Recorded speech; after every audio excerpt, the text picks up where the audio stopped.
to the show. This the MMA fortune teller. Yeah.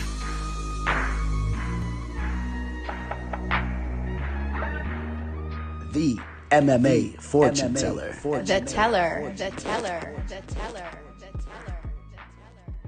Dana White's Contender Series Week 8, the show that just continues to deliver. I don't expect anything differently for tomorrow's episode. We got some real talent on the show, and I'm not even going to bore you guys with any type of pre-talk. We're jumping right into the first fight. Brandon Lewis taking on Daniel Marcos. Brandon Lewis, a fighter that we've already seen fight on the show. He's going to be taking on Daniel Marcos, a fighter that's undefeated. He's 12-0. He's been fighting over on the Peruvian mixed martial arts fight scene. His last fight was 2 years and 8 months ago. It's been a long layoff for him coming into this fight. He's looked good in the tape that you could pull up, and do understand that when you're looking up his opponents, you'll see that they have respectable resumes, but do understand that he's fighting over on the Peruvian mixed martial arts fight scene. Or on the other hand, you got a guy in Brandon Lewis who's fought on the Dana White's Contender Series show before. He's fighting over on LFA. So just understand that you don't want to just go strictly off the records of their opponents, but you got to look into it a little bit deeper there. Brandon Lewis, a fighter that absolutely favors throwing spinning heel kicks, spinning wheel kicks, whatever you want to call them these days. I know they have a couple different names, but he's constantly throwing those spinning type attacks to the head. Seems to be a well-rounded fighter, but his bread and butter is his striking. I think he can grapple as well, but I think that he favors his striking for sure. He's pretty technically sound, and he's an athlete. He really is an athlete. He comes in phenomenal shape. He moves well in there, and so does his opponent, though. His opponent moves very well. On the other hand, I will say that Daniel's strength is his striking for sure. I do believe that.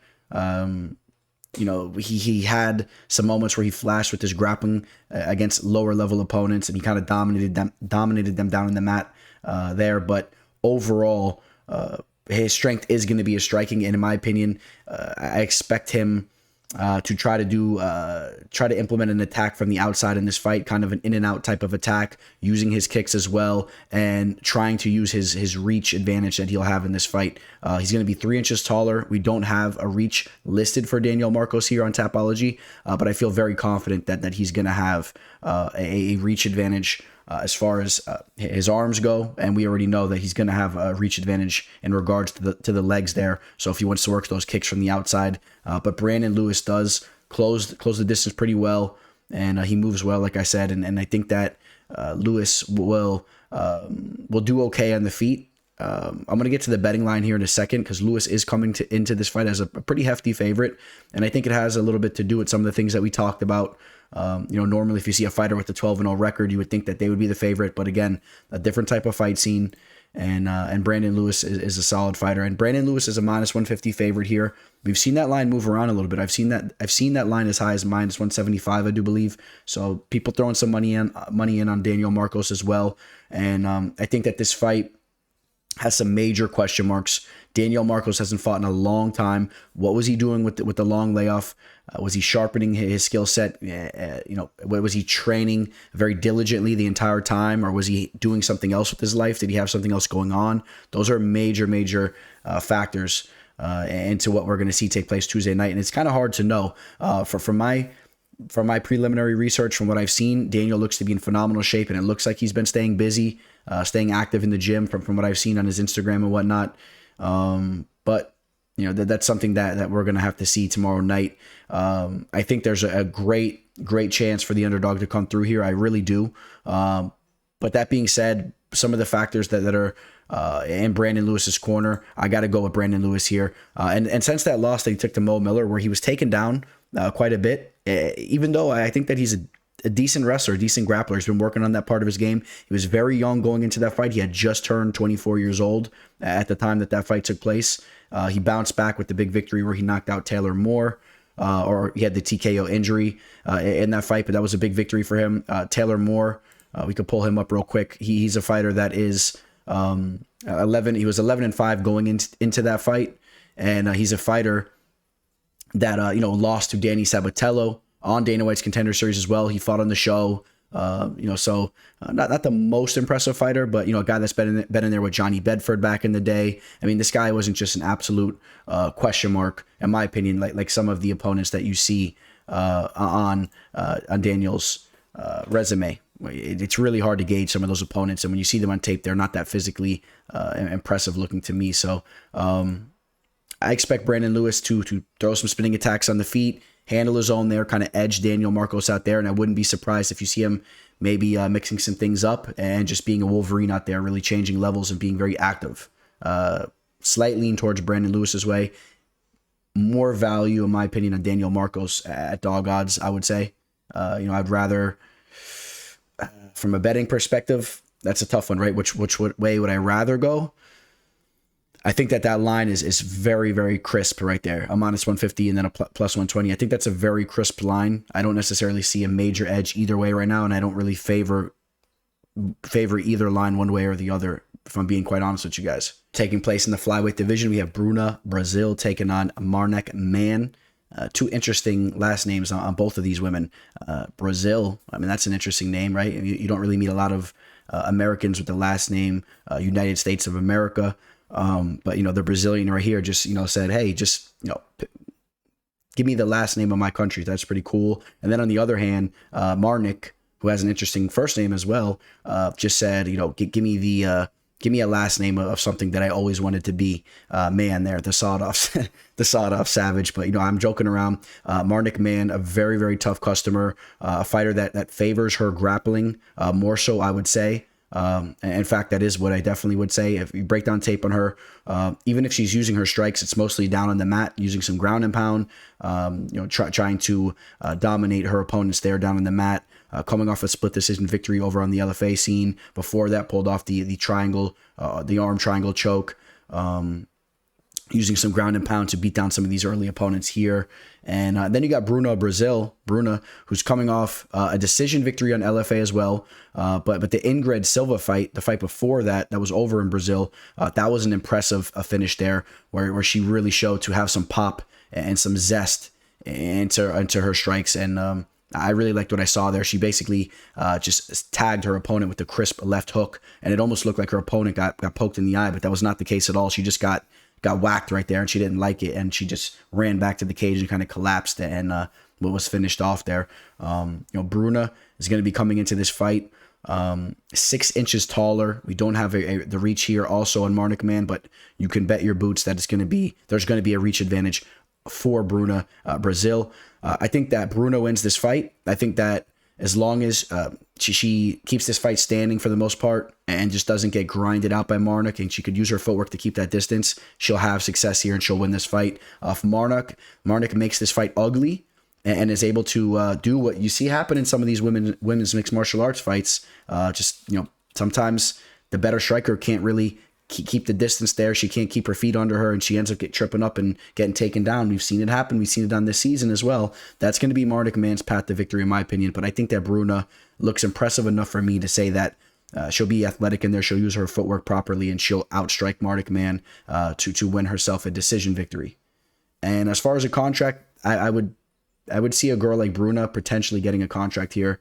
If she goes out there, puts a high volume amount of strikes there on the feet on Marnick, and just does enough to make it a somewhat entertaining fight, I think the UFC would add her to the division. I really like this fight here taking place in the lightweight division. Malik Lewis taking on Trevor Peake. Two undefeated fighters. Malik Lewis at 5-0, Trevor Peake at 6-0. Trevor Peake carries some serious power. Coming off a knockout victory over Kama Worthy, a guy that I had on the show, had him on Dana White's Contender, had him on MMA Live Discussion back in the day. Kama Worthy took the time to chat it up with me, a guy that's since been cut and's been getting knocked out by everybody. Before that, he had a knockout over Warren Smith, David Robbins, and Ben Brewer. That fight was stopped there. Chris Sims, he had a knockout over Chris Sims. This is all within almost a year time frame that Trevor Peake's been going out there and getting these finishes. You could pull a lot of these fights up on YouTube, and you could see that he has some big pop into his punches. Loves to just throw naked leg kicks, just throws that power leg kick, kind of chomps at his opponent's legs, almost Dan Henderson style, just kind of like lean into to throw a nice heavy overhand, but kind of just, chop him with the leg kick, but really just to set up a nice overhand right. Nothing really too complex, in my opinion, going on with the striking. This isn't like some serious fluid striker that's mixing it all up, throwing, left hooks to the body, whipping up the overhand right to the top. He's not really doing all that. He's kind of headhunting, in my opinion. And, I know he has a knockout victory over Commonworthy, but before that, these other opponents weren't necessarily that impressive to me. Malik Lewis, on the other hand, comes in with a 6-foot frame for the lightweight division. He's a competent and solid grappler. If you pull up his fight footage, he seems to be very in control of what he's doing in the cage. He's pretty much the matador in there against all of his opponents, just controlling them. He's cerebral. You could tell he doesn't storm out of the gates looking to just finish his opponent immediately. He kind of feels them out and then starts to pick them apart as he starts to get reads on them, showing that he's a very athletic fighter as well. He has good striking, but again, he definitely knows how to grapple as well. And I think that he'll have an edge in regards to the grappling in this fight, coming off a triangle choke victory over Marcos Vinicius there, a knockout over Giovanni Cruz. You could pull that fight up on YouTube. Really just took reads off on Giovanni, took his time, read what he was trying to do there, and then just picked him apart and then excelled his game, stepped on the accelerator, and then ended up finishing him there. The knockout over Tyler Smith, the knockout over Shado Himali, and the knockout over David Luna. So again, showing that he also has power. He's the more athletic fighter. He has a horrible tattoo here, as you see, a little bit of a John Jones tattoo, the Philippians, but looks like that was a jailhouse tat, in my opinion, or I don't know what he's doing. He got it in the back of the barn there over in Texas. But that doesn't really matter because Malik Lewis has impressed me, and I think that he wins this fight, barring he doesn't get clipped by a big shot from Trevor Peake, who I already told you guys has some big time power, and he will be looking to get a knockout on the show. I 100% believe that Trevor Peake is going in here to put on a show. I believe that he's coming in here going in for the contract a lot more than some of the other fighters that we've seen. Not to say that a lot of these fighters don't have that mentality, but this is a guy that will have that mentality for sure. I truly believe that based on watching his fight tape. He's coming in here. He's going to be looking for that big shot. If he lands it, it's going to be a rough night for Malik. But I think that Malik will be defensively sound enough and more athletic and just be on his bicycle. He'll feel Trevor Peake out, and eventually he'll start to pick up the pace. He'll outpoint him, and maybe you'll see some takedowns implemented as well. Give me Malik Lewis here. I like Malik Lewis. I think that he's a promising fighter. He's now a minus 205 over on Bovada.lv. So, he's slightly over a 2-1 favorite. You keep an eye on that line, and I'm sure there's going to be some people that are liking what they see from Trevor Peake as well, based on the fact that he's undefeated. He's gone in there and smoked a lot of his opponents. But I think it's a little bit less likely that Malik gets starched here, and then it's a different type of fight for Trevor, in my opinion. Ikram Aliskerov taking on Mário Souza. Mário Souza, we've seen him on Dana White's Contender Series a couple times now, right? This will be his third fight on Dana White's Contender Series, I do believe. He's still extremely young as well. He lost to Chidi Njokuani, and then he also had that victory on Dana White's Contender Series. Let's see if we could find that here. I know he fought Dana White's. Yes, he had back-to-back fights on DWCS where he lost to, where he won against Marius Kisakajuits. Butchered that name completely, I get it, but that was a fight that was not that impressive. He kind of snuck by with the victory there. He was actually taken down quite a few times in that fight. Got another opportunity against Chidi Njokuani. We know Chidi is an absolute beast. Chidi broke him there in the third round. Since then, 2 victories in a row, coming off a victory over Sidney Araujo. Knocked him out in the first round. You can pull that tape up on YouTube, and that his opponent, who's 0-1, you could just tell that guy was not fit to be in there with him. Did not look like he was.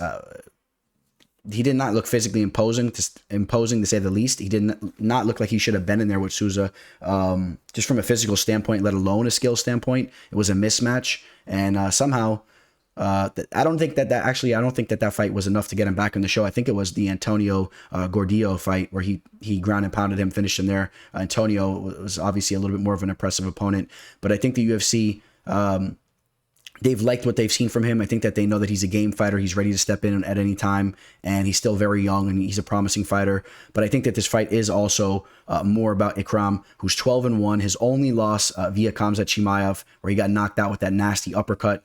You guys all know that fight's on YouTube, and you guys know Khamzat is the real deal. So other than that, though, Ikram has been very impressive. And very impressive in a multitude of ways, going out there, dominating fighters with his grappling, showing that he could strike as well. And run through the list here real quick. Victory over Noshan Burrell, a Kimura victory over Dennis Teolinen, who was an official play of mine, as you guys know, this past weekend at underdog odds. We grabbed him at plus 110. I think Dennis is an underrated fighter.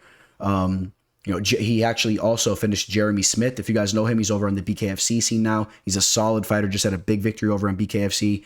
And Jeremy Smith is a guy that I met. I chilled with him at a BKFC not too long ago, and he was a real cool dude to meet. And we ended up almost hanging out for about an hour over there at the fights, and keep in touch with him once in a while on IG. Wished him well with that victory there that he just had. He's a really good dude, and if you look him up, he's a legit fighter. And Ikram went out there and starched him in the first, really put it on him and just showcased his striking. So I love the well-roundedness that the Russian brings in here.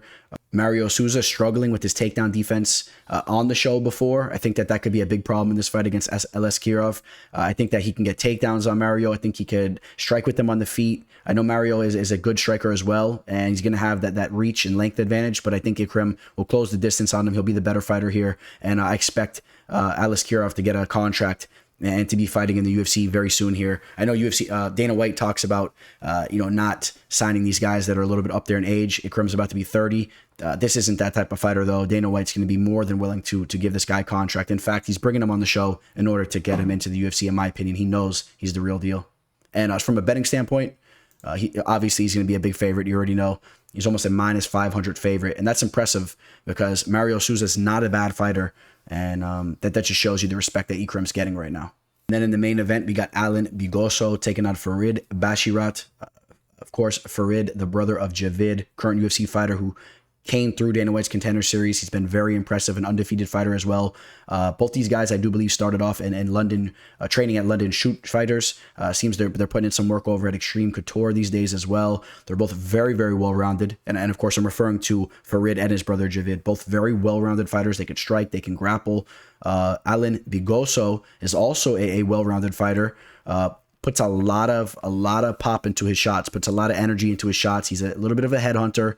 And I think the reason why I bring that up is because I think that if he's going to have success in this fight, I kind of feel that he has to land a big shot and kind of hurt Farid. If you break down tape on Farid, there's a couple fights where he's actually been tagged up on the feet. And one fight that stood out to me where he was actually hit, I believe it was the Raul Guzman fight. I believe that was the fight that was on YouTube. It was. And in that fight, he clipped Farid with a big shot, but immediately Farid regained his wits, kind of stumbled, regained his wits, went into the grappling and started to push the pace on Raul, eventually even pulling off that rear naked choke there.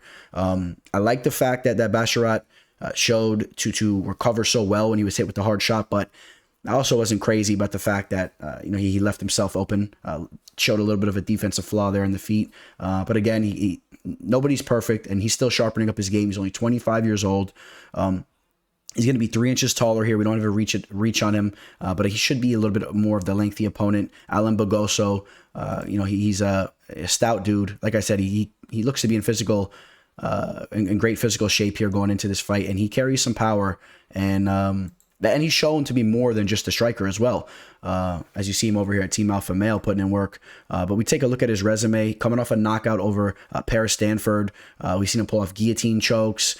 If you go back even further beyond his last five fights, I believe he's pulled off some type of knee bars and just different types of subs, heel hooks, guillotine chokes, other knockouts.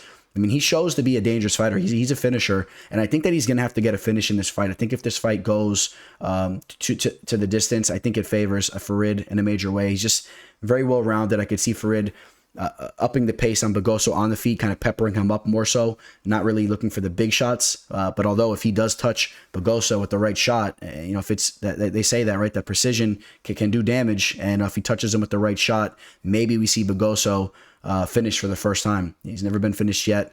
But I think I see a finish maybe more so coming via submission from Farid.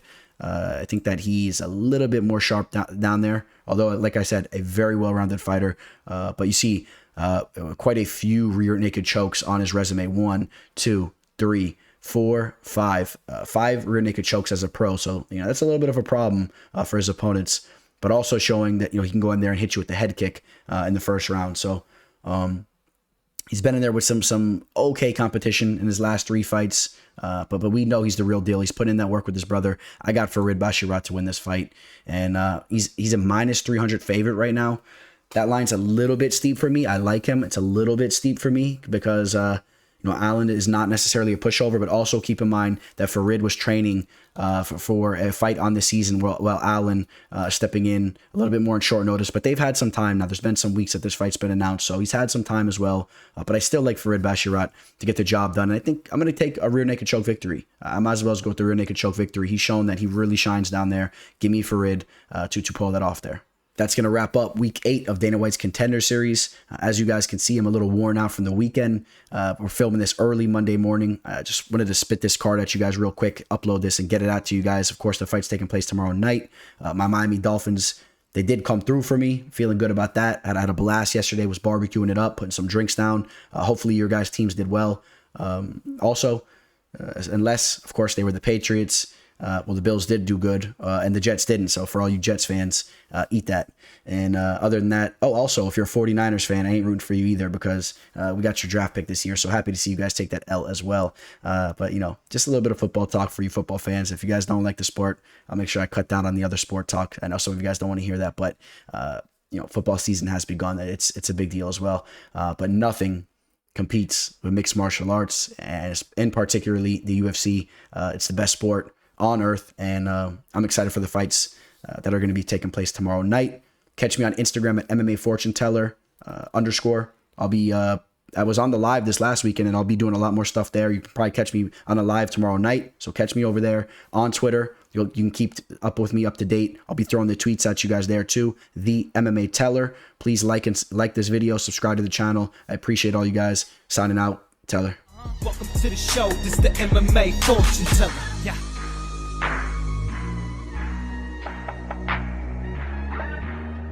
The MMA Fortune Teller. The teller.